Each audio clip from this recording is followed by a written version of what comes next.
Attaquons des petites équations du second degré, diophantiennes, hein, d'accord? C'est-à-dire qu'on veut que les solutions soient sur z. Alors là, c'est plus délicat. Déjà, à une variable, regardons juste à une variable, hein, parce que là, ça vaut le coup.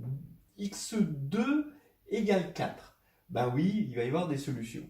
Mais x2 égale 5, il ne va pas y avoir de solution. Pourquoi? Parce que 4 est un carré, alors que 5 n'en est pas. Donc déjà, c'est une première chose, il y a les carrés et il y a les non carrés.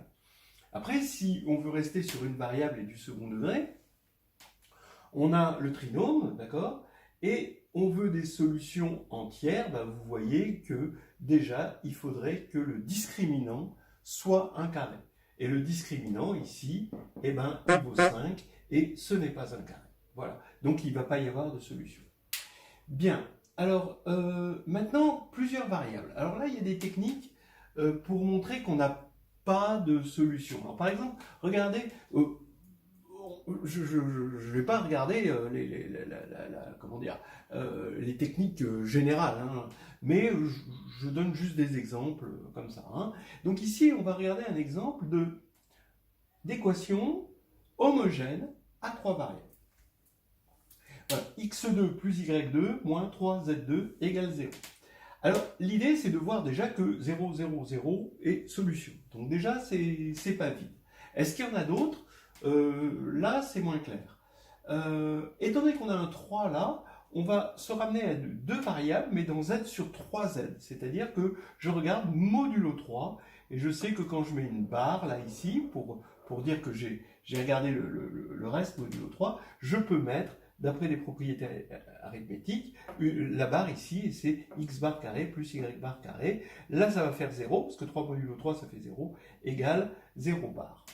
L'avantage d'être passé dans z sur 3z, c'est qu'il est tout petit, il est fini, et je peux regarder ce qui se passe. Quels sont les carrés de z sur 3z? Donc z sur 3z, ben vous avez 0, 1 et 2, mais 2 c'est pareil que moins 1 modulo 3. D'accord? Et puis c'est tout. Voilà, il y a trois éléments, c'est le corps à trois éléments. Et ici, ben, ça veut dire que les carrés, quand on va mettre 0 au carré, ça fait 0, 1 au carré, ça fait 1, et moins 1 au carré, ça fait 1. Si vous préférez, 2 au carré, ça fait 4, mais 4, ça fait 1. Donc, on n'a que deux carrés, c'est 0 et 1, et quand on fait la somme de carrés, ben, quand vous faites 0 plus 0, ça fait 0, et sinon, ça marche plus. 0 plus 1, ça fait 1, et 1 plus 1, ça fait 2, et c'est pas nul, parce que 2, c'est moins 1. Donc, à partir du moment où la somme de deux carrés, c'est 0, modulo 3, ça veut dire que x égale 0, y égale 0, modulo 3. Donc ça veut dire que 3 divise, c'est encore la relation divise, x. Donc j'écris x égale 3r, y égale 3s, avec r et s, ce sont des entiers. C'est ça la définition de la divisibilité. Donc maintenant, je réécris cette équation, d'accord? Cette équation, je l'écris avec x égale 3r, y égale 3s. Ça va me faire 9r2 plus 9s2 moins 3z2 égale 0. Je simplifie par 3, d'accord? Et maintenant, quand j'ai simplifié par 3, je vois que z2 est un multiple de 3. Donc 3 divise z2. Et ça, c'est le lemme d'Euclide. Comme 3 est premier, 3 divise un produit, AB, alors 3 divise A ou 3 divise B. Voilà. D'accord? Mais comme c'est Z2, ça veut dire 3 divise Z ou 3 divise Z. Non. Dans les deux cas, 3 divise Z. Voilà. 3 divise Z. Donc là, ça veut dire que Z est égal à 3 fois un T. Avec un T, T maintenant qui est un nouveau paramètre dans Z. Et maintenant, ben, je vais remplacer z par 3t dans cette équation, et je vais pouvoir simplifier par 9, ce qui va faire que je vais obtenir R2 plus S2 moins 3T2 égale 0. Et c'est une nouvelle équation diophantienne, mais rabaissée. Ça veut dire que, et c'est la même équation diophantienne, regardez, ça veut dire que si x, y, z sont solutions entières, alors x sur 3 y sur 3 et z sur 3, c'est-à-dire r, s et t, sont aussi solutions entières de la même équation.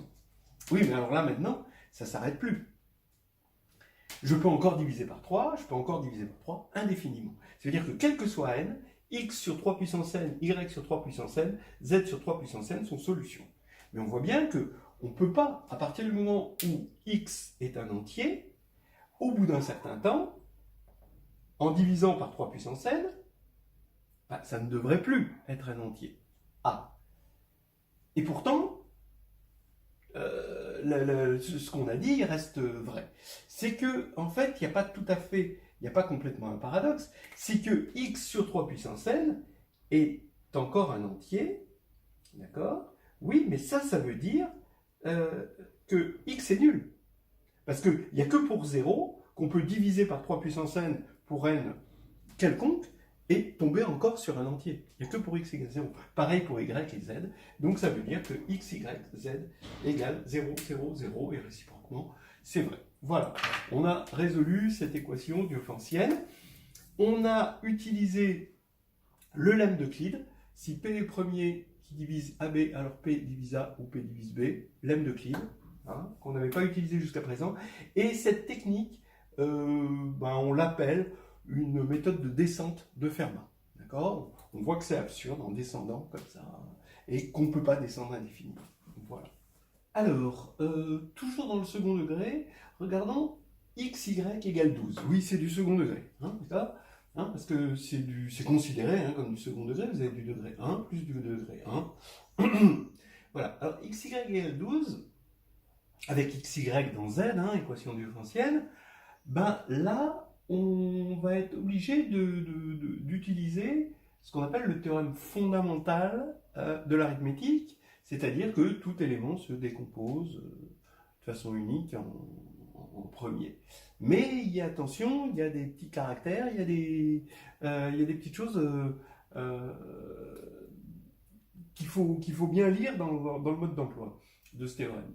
D'abord, qu'est-ce que ça veut dire? Ça veut dire que x va se décomposer en produit de PIMI avec des nombres premiers ici, mais ça pourrait être aussi négatif. D'accord? Voilà. Et maintenant, donc il pourrait y avoir un moins là devant, et vous notez que moins par moins faisant plus, d'accord, ceci tout seul, ça ne nous donne pas les seules solutions, parce que ça nous donnerait que les solutions positives. Donc regardons juste les solutions positives.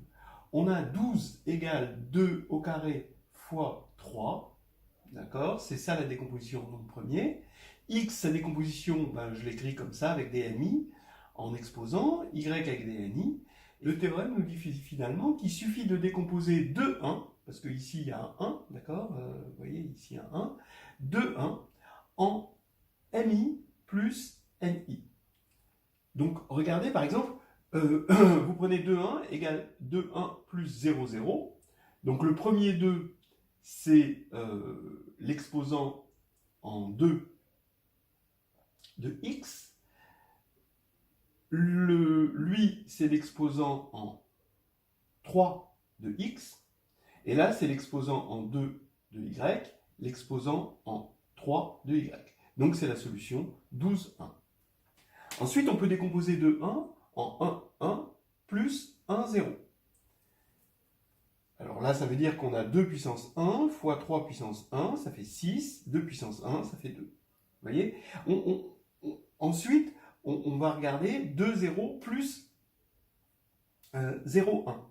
Ben oui, ça fait 2 puissance 2 fois 3 puissance 0. Donc c'est 4, et 2 puissance 0 fois 3 puissance 1, ça fait 3. Voilà. Puis après, c'est symétrique, c'est des décompositions symétriques. Donc on a ramené cette factorisation ici à un problème de somme, comme quand on fait un logarithme, où on veut juste décomposer un uplet, ici, en somme de uplets, positif évidemment, entier naturel. Voilà.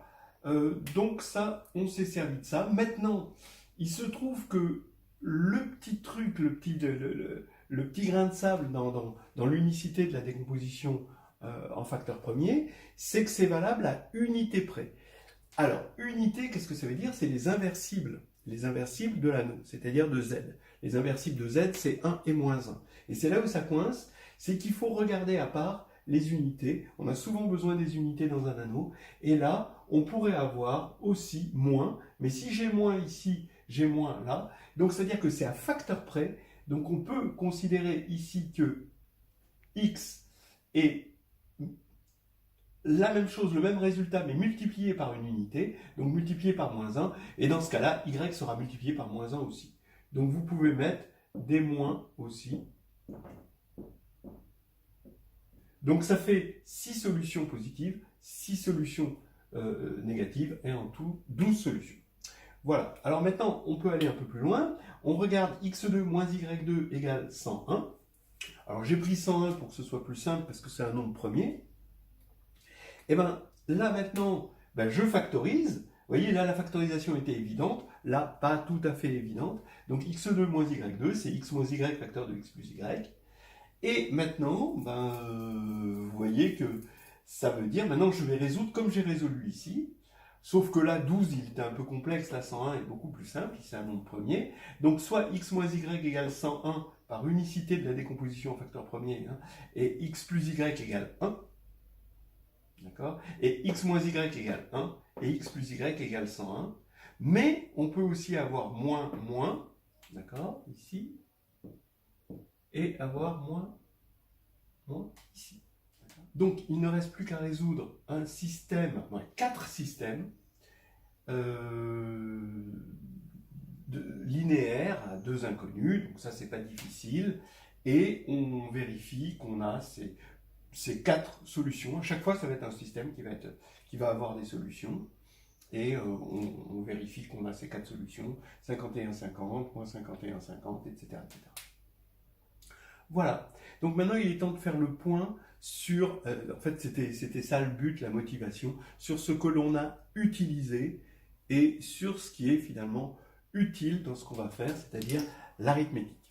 Ce qu'on va voir en arithmétique, en tout cas les bases de l'arithmétique telles qu'on va les voir ensemble, sont ici.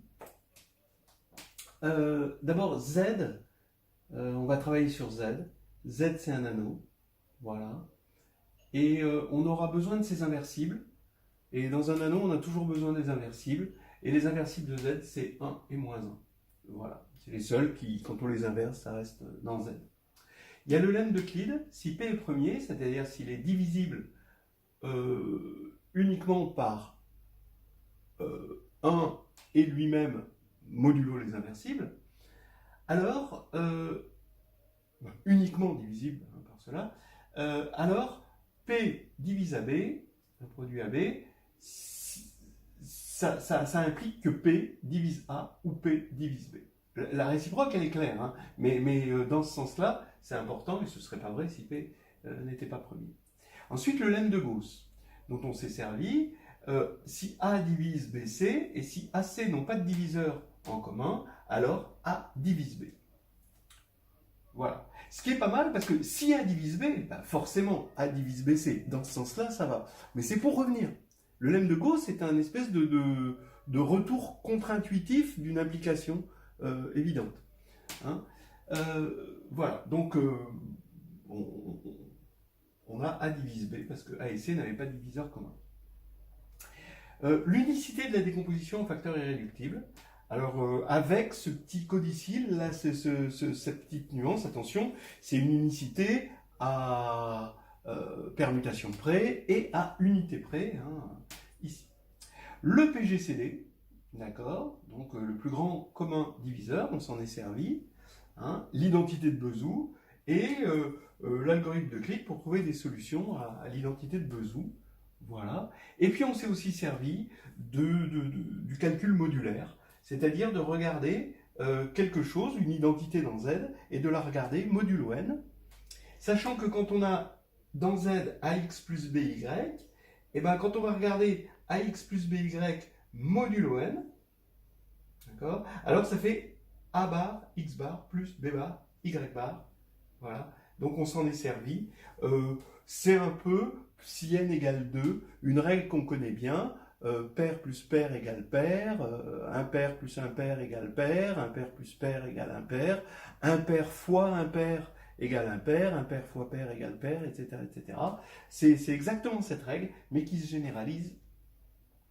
C'est-à-dire qu'on on regroupe des éléments, c'est-à-dire tous les pairs, vous voyez, c'est des éléments différents, mais on va les regrouper dans ce qu'on appelle des classes d'équivalence, et on multiplie ces classes entre elles. Donc la classe des pairs, on la multiplie par la classe des impairs, et on se rend compte que ça fait quelque chose de cohérent.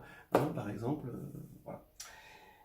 Ok, et ben oui, et puis pour conclure, tout ça, c'est de l'étude de la divisibilité. C'est-à-dire qu'on a une